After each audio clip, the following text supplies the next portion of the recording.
Capítulo 8. A controvérsia. Carlos V, um novo imperador, subiu ao trono da Alemanha. O eleitor da Saxonia, grande responsável por colocar Carlos no trono, insistiu para que ele não tomasse nenhuma providência contra Lutero antes de ouvi-lo.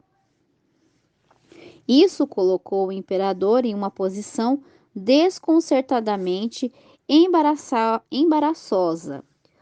Os seguidores do Papa só ficariam satisfeitos com a morte de Lutero.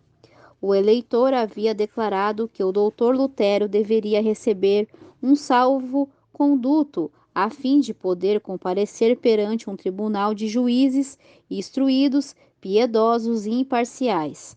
A Assembleia se reuniu na cidade de Worms pela primeira vez. Os príncipes da Alemanha conheceriam seu jovem monarca em assembleia. Oficiais da Igreja e do Estado, bem como embaixadores de terras estrangeiras, se reuniram todos em Worms.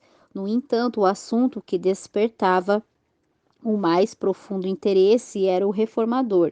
Carlos havia instruído o eleitor a levar Lutero com ele, garantindo proteção e prometendo o livre debate das questões em disputa. Lutero escreveu para o eleitor: se o imperador está me chamando, não posso duvidar de que esse seja o chamado do próprio Deus. Se tem a intenção de lançar mãos de violência contra mim, coloco a questão nas mãos do Senhor. Se não for da vontade dele me salvar, minha vida pouca importância tem. Espere tudo de mim, menos fugir ou me retratar. Fugir não posso, e me retratar muito menos. À medida que circulava a notícia de que Lutero compareceria perante a Assembleia, houve uma empolgação geral. Leandro, o representante do Papa, ficou alarmado e enfurecido. Assumir um caso para o qual o Papa já havia pronunciado sentença de condenação seria uma demonstração de desprezo pela autoridade papal. Além disso, os poderosos argumentos daquele homem poderiam colocar muitos dos príncipes contra o Papa. Leandro insistiu para que Carlos não permitisse que Lutero comparecesse a Worms e convenceu o imperador a ceder. Insatisfeito com essa vitória, Leandro se esforçou para condenar Lutero, acusando o reformador de sedição, rebelião, impiedade e blasfêmia. Mas suas palavras fortes revelaram o espírito por trás de suas ações.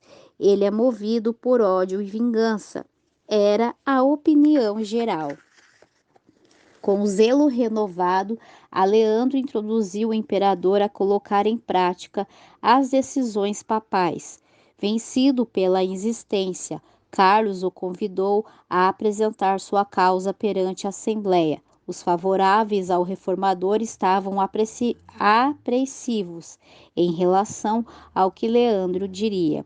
O eleitor da Saxonia não estava presente, mas alguns dos participantes do concílio tomaram notas do discurso de Leandro. A acusação. Com erudição e eloquência, Leandro se determinou a minar a reputação de Lutero, retratando como inimigo da Igreja do Estado. Nos erros de Lutero, declarou a um suficiente para justificar a queima de 100.000 hereges. O que são todos esses luteranos? Um bando de professores insolentes, padres corruptos, monges imorais, advogados ignorantes e nobres degradados. Como é superior a eles em número, habilidade e poder o grupo católico.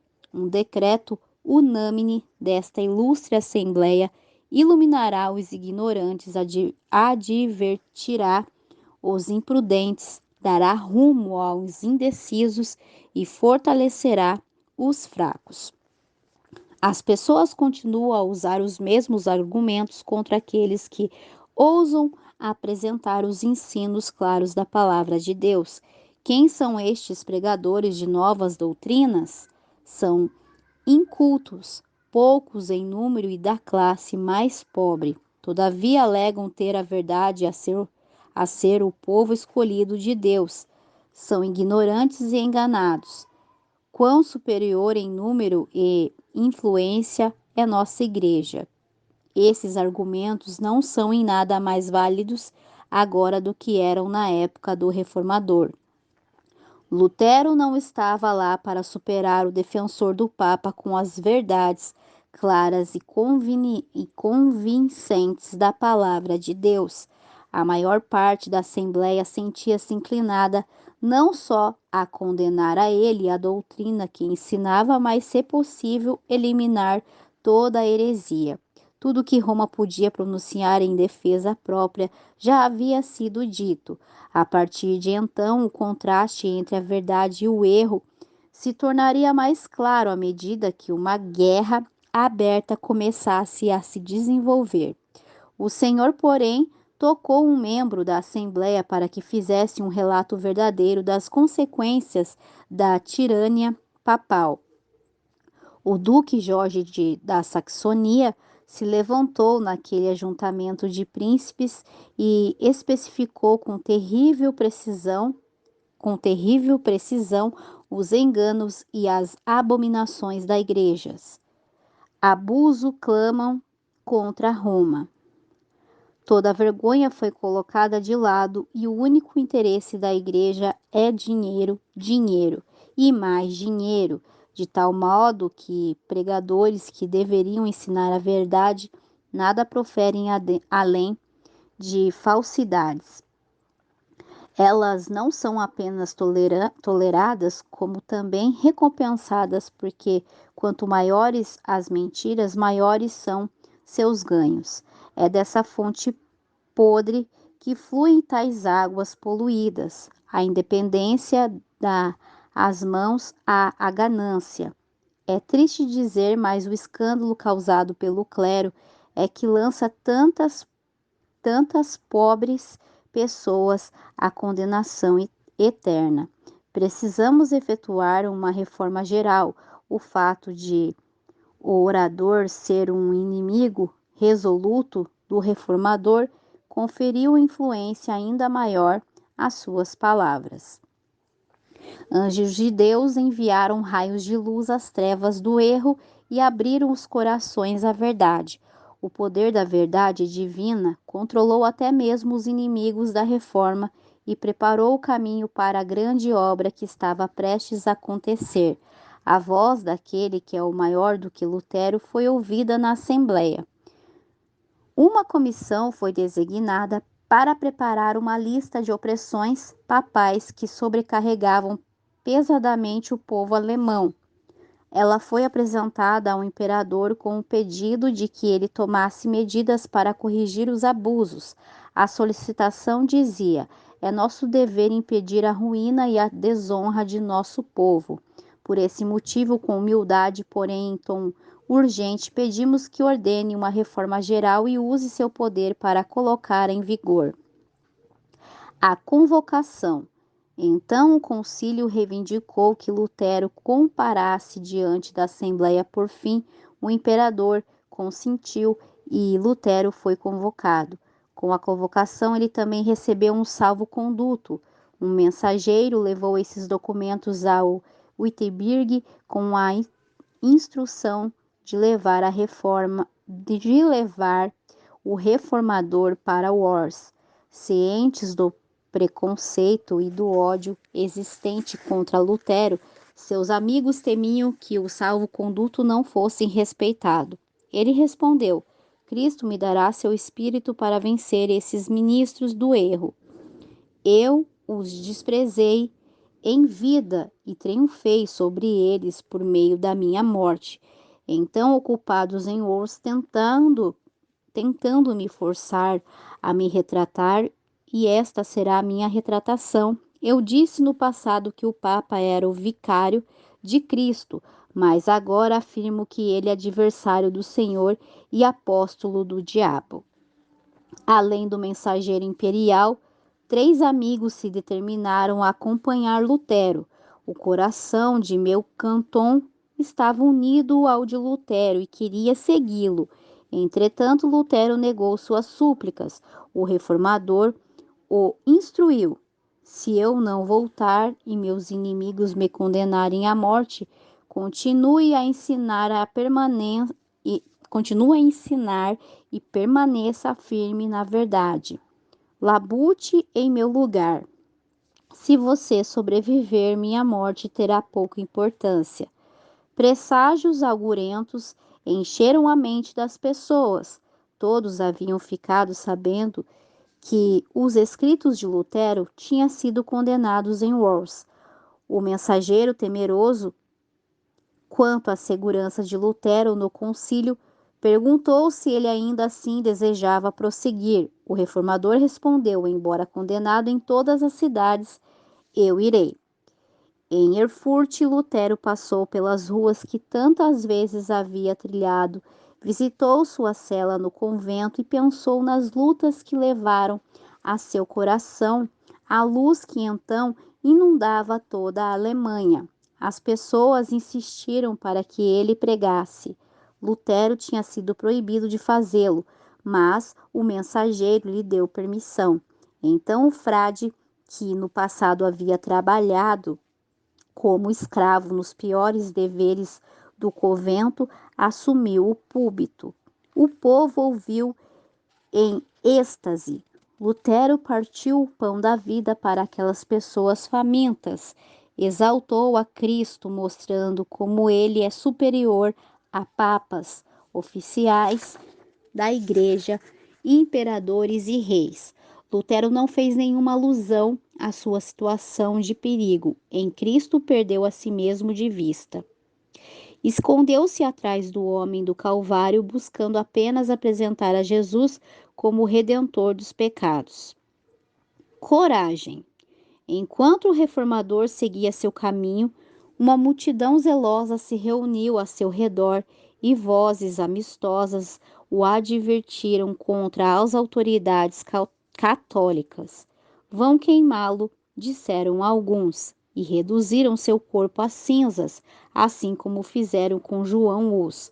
Lutero respondeu: mesmo que acendam uma fogueira por todo o caminho de Worms e Wittenberg, eu andarei através dela em nome do Senhor. Comparecerei perante eles, confessando o Senhor Jesus Cristo. A posição de Lutero em relação ao Worms despertou forte comoção. Amigos tremiam por sua segurança e os inimigos temiam pelo êxito de sua causa. Os seguidores do Papa arranjaram alguns que o instigassem a ir para o castelo de um cavaleiro amigo, onde alegavam eles todas as dificuldades poderiam ser resolvidas com boa vontade. Amigos descreveram os perigos que o ameaçavam. Lutero permaneceu impassível e declarou: ainda que houvesse tantos demônios em Worms quanto telhas em cima das casas, eu entraria na cidade. Quando ele chegou a Worms, uma vasta multidão se aglomerou nos portões para lhe dar as boas-vindas. A emoção era intensa. Deus será a minha defesa, disse Lutero ao descer de sua carruagem.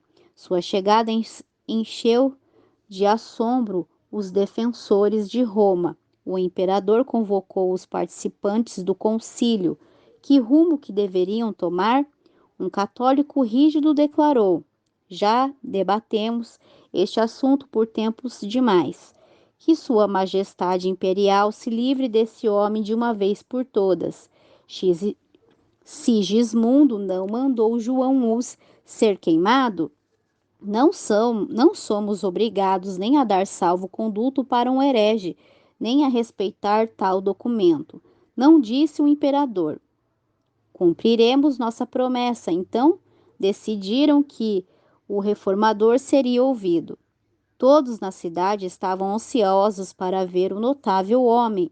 Lutero, cansado da viagem, necessitava de tranquilidade e descanso, mas desfrutou poucas horas de alívio quando nobres cavaleiros, padres e cidadãos se reuniram é, avidamente ao redor dele. Em meio a esses nobres haviam aqueles que exigiram do imperador que fizesse uma reforma nos abusos da igreja. Tanto os amigos quanto inimigos foram ver o monge destemido. Sua feição era firme e corajosa. Seu rosto pálido e magro tinha uma expressão bondosa e até mesmo alegre. O profundo fervor de suas palavras carregava consigo um poder que nem mesmo seus inimigos eram capazes de resistir por completo. Alguns se convenceram de que havia nele uma influência divina. Outros declararam, assim como os fariseus, a respeito de Cristo: ele tem demônio. No dia seguinte, um oficial do império foi enviado para levar Lutero a um auditório da Assembleia. Todas as ruas estavam lotadas de espectadores ávidos por ver o monge que ousaria resistir ao Papa. Um velho general, herói de muitas batalhas, disse-lhe com bondade: Pobre monge, você agora está prestes a fazer uma resistência mais nobre do que eu ou qualquer outro capitão já fizemos nas mais sangrentas de nossas batalhas. Mas se sua causa é justa, vá em frente, em nome de Deus, e nada tema. O Senhor não o abandonará. Perante o concílio, o imperador se assentou no trono cercado pelos indivíduos mais importantes do império. Martinho Lutero deveria então responder por sua fé. Esse comparecimento em si já foi uma vitória clara sobre o papado. O Papa havia condenado o homem e agora ele estava diante de um tribunal que, por intermédio desse ato em si, se colocou acima do Papa. O Papa o havia banido e excluído da sociedade humana. Mesmo assim, ele havia sido convocado em linguagem respeitosa e foi recebido perante a mais distinta assembleia do mundo. Roma já estava descendo do trono e foi a voz de um monge que causou sua humilhação. O reformador, de origem humilde, parecia perplexo e envergonhado. Vários príncipes se aproximaram dele, sussurrando: Não tenha medo dos que matam o corpo, mas não podem matar a alma. Outro acrescentou: Por minha causa vocês serão levados à presença de governantes e de reis. Mas quando os prenderem, não se preocupem quanto ao dizer ou como dizê-lo. Naquela hora lhes será dado o que dizer. Silêncio profundo recaiu sobre a assembleia lotada. Então o oficial do império se levantou e, apontando para os escritos de Lutero, exigiu que o reformador respondesse a duas perguntas: se ele reconhecia que eram de sua autoria e se sentia a intenção de se retratar das opiniões que expressavam após a leitura dos títulos dos livros. Lutero respondeu à primeira pergunta, reconhecendo que os escritos eram de sua autoria. Quanto à segunda indagação, afirmou: eu agiria de maneira precipitada se respondesse sem refletir. Posso dizer menos do que a ocasião requer, ou mais do que a verdade exige. Por esse motivo, peço a Sua Majestade Imperial com toda a humildade e que me conceda tempo para que eu responda sem ofender a palavra de Deus. A resposta de Lutero convenceu a Assembleia de que ele não agia por emoção ou impulso. Tamanha calma e controle de si, inesperados em alguém tão ousado e firme, permitiram que ele respondesse posteriormente com sabedoria e dignidade, que surpreenderam seus oponentes e serviram como repreensão à altiva arrogância deles. No dia seguinte, Lutero deveria dar sua resposta final. Por um instante, seu coração desanimou. Seus inimigos pareciam triunfar. Nuvens se formaram ao seu redor e pareciam separá-lo de Deus.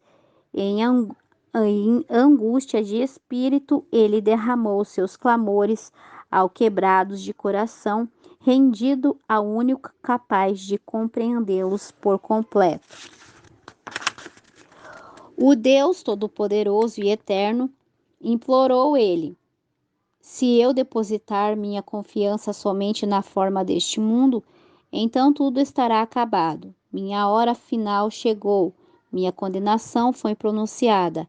Ó Deus, ajuda-me contra toda a sabedoria do mundo.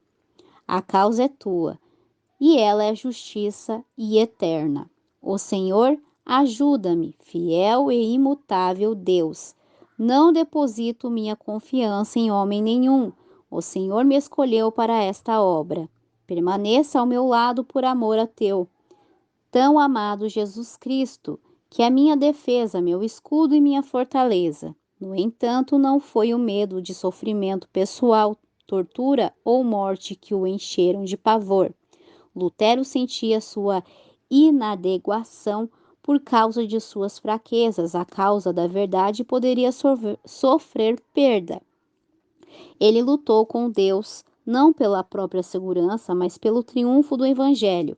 Em sua necessidade absoluta, ele se apegou à fé em Cristo, o poderoso libertador. Ele não comparecia diante do concílio sozinho. A paz voltou ao seu coração e ele se alegrou por ter permissão de exaltar a palavra de Deus diante dos governantes das nações. Lutero pensou em sua resposta, examinou as passagens em seus escritos e extraiu das escrituras provas adequadas para defender seus posicionamentos.